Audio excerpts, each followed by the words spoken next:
وقفة مهمة قوي يا جماعة. لو ما وقفتش عشان عمرك هتقف عشان ايه؟ انت عندك ايه اغلى من عمرك؟ هو ربنا قال على ايه في القرآن مصيبة غير الموت، غير نهاية العمر، غير انتهاء الاجل، غير ان ايديك ما عادتش تقدر تمسك مصحف، رجليك ما عادتش تقدر تمشي الجامع، عينيك ما عادتش تقدر تبص في السماء وتقول سبحانك، لسانك ما عادش يقدر يكبر ويهلل ويحمد، ما عدتش تقدر بودانك تسمع قرآن، ما عدتش تقدر تناجيه وتدعيه، ما عدتش تقدر تنزل تدعو الى الله، ما عدتش تقدر تفوت على الاسر الفقيرة وتعمل قوافل خيرية. خلاص ما عادش في فرصة لاي عمل صالح. ربنا قال على الموت مصيبة لان العمر انتهى. انت عندك ايه اخطر من ان عمرك ممكن ينتهي في اي لحظة؟ زمان كان اسباب الموت قليلة، الوقت يا جماعة اسباب الموت لا حصر لها. يعني كام واحد في سنك نايم في مستشفى السرطان مستني الموت، ولا مستشفيات الفشل الكلوي، ولا مستشفى، اسأل الله ان يعافي مرضى المسلمين اجمعين، ولا 50,000 فيروس ومرض اسباب الموت عاد لا حصر لها، اسباب كتير جدا جدا وكثير منها فجأة. لو عمرك انتهى هتعمل ايه؟ جاهز ولا ما انتش جاهز؟ جاهز لو عمرك انتهى؟ جاهز لفتنة الممات؟ جاهز ان الشيطان يجي يشككك في دينك وانت بتحتضر؟ جاهز ان الشيطان يجي يشككك في دينك ويشككك في عقيدتك وانت تبقى ثابت؟ ولا انت يقينك لسه مش جاهز؟ جاهز لسؤال الملكين في القبر؟ جاهز ان يجي لك ملكين يقولوا لك من ربك، ما دينك، من نبيك؟ ما هماش لابسين غطرة ولا في وشهم علامة صلاة ولا ماسكين مصحف ولا لابسين جلابية بيضة ولا شكلهم ينم على ان هم تبع انهي دين. ما انتش عارف، انت ما انتش عارف وفاهم ان السؤال ده يتوقف عليه مصيرك، وتيجي تجاوب تقول ربي الله ودين الاسلام، ينتهرانك ويقولوا لك نقول لك ما ربك، من ربك وما دينك وما نبيك. انتوا بتشككوني في الاجابة، ده انا بجاوب صح. هما مش بيشككوك، هما بيشوفوا انت موقن اللي انت بتقوله ولا لا. عندك اليقين ده؟ عندك اليقين اللي تدخل بيه القبر؟ عندك اليقين اللي تجاوب بيه على الملكين؟ حصلته ولا لا؟ جاهز انك تقابل ربنا ولا ما انتش جاهز انك تقابل ربنا سبحانه وتعالى؟ جاهز؟ جاهز للميزان؟ جاهز؟ صحيفة اعمالك حسناتك غالبة سيئاتك. لو انت مت دلوقتي وصحيفتك دي اتوزنت، انت الوقت عندك اعمال صالحة، عندك دعوة الى الله، عندك حفظ قرآن، عندك حاجات تتقل، ولا كل اللي عندك حسنات صغيرة وربنا يضاعف لمن يشاء؟ عندك حاجات كبيرة، عندك بر والدين، عندك صلة رحم، عندك صيام اثنين وخميس، عندك نص ساعة قبل الفجر بتصليها كل يوم، عندك ايه؟ عندك ايه اتحط في كفة الحسنات؟ طب واللي اتحط في كفة السيئات انت جاهز ليه ولا لا؟ تبت ربنا منه ولا لا؟ استعدت لما ربنا يقول لك عصيتني ليه؟ لما ربنا يقول لك بصيت على دي ليه؟ هتقول له ايه؟ كانت حلوه يا رب.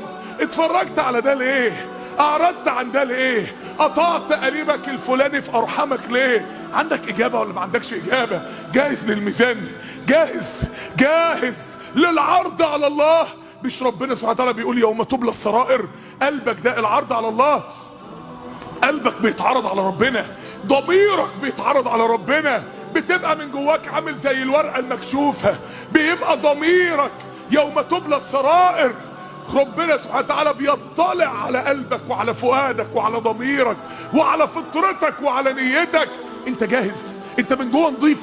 جاهز انك انت لو قلبك حالا اهو اتعرض على ربنا، قلبك ده ينفع يتعرض على الله؟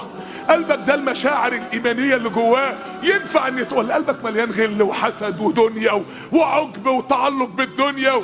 قلبك ده جاهز انه يعرض على الله ولا لا؟ جاهز لتطاير الصحف؟ جاهز لو الصحف تطايرت؟ تخيل لو انت مت دلوقتي، صحيفتك دي، صحيفتك بتاعت عمرك اللي فات، تتوقع انك تمسكها باليمين ولا بالشمال؟ تتوقع انها لما الصحف تتطاير ولما تيجي تقراها، اقرأ كتابك كفى بنفسك اليوم عليك حسيبة، انت هتبقى فرحان بيها ولا هتبقى قاعد مقفول منها؟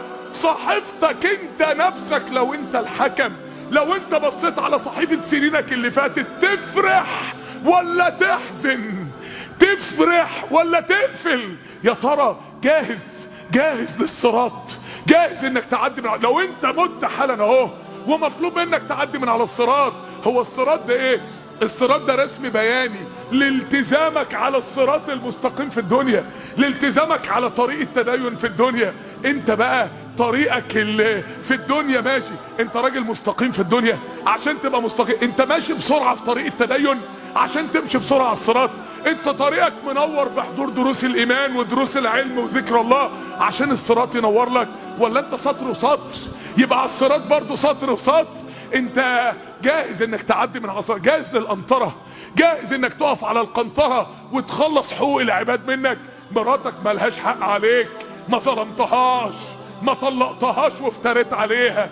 جوزك ملوش حق عليكي، ما خنتهوش في ماله او في حقوقه، او امك وابوك اديت حقوقهم، ارحامك اديت حقوقها. الناس اللي انت موظف في مصلحة معينة وبيجوا انت بتخلص لهم مصالحهم، معلكش حق الحج، دكتور معلكش حق المريض، مهندس معلكش حق العميل، ما ظلمتش حد، ما اغتبتش حد، ما نمتش على حد، ما شتمتش حد، ما سرقتش حد، ما افترتش على حد، ما قطعتش رحم. جاهز للقنطرة، جاهز في المرحلة بتاعت تخليص حقوق العباد يوم القيامة، جاهز انك تقف على القنطرة. انا صاغ سليم، معليش مسؤوليات تجاه حد، ما فيش حد له مظالم عليك اصلا، ولا ممكن تلاقي 1000 شكوى متقدمة ضدك يتحقق فيها على القنطرة. جاهز للحشر ولا لا؟ لما يجي الحشر اذا النفوس زوجت، مين اصحابك؟ مين اللي انت ماشي معاهم؟ انت عندك صحبة تقف معاها في الحشر؟ عندك صحبة تعدي معاه من على الصراط في 50,000 سنة؟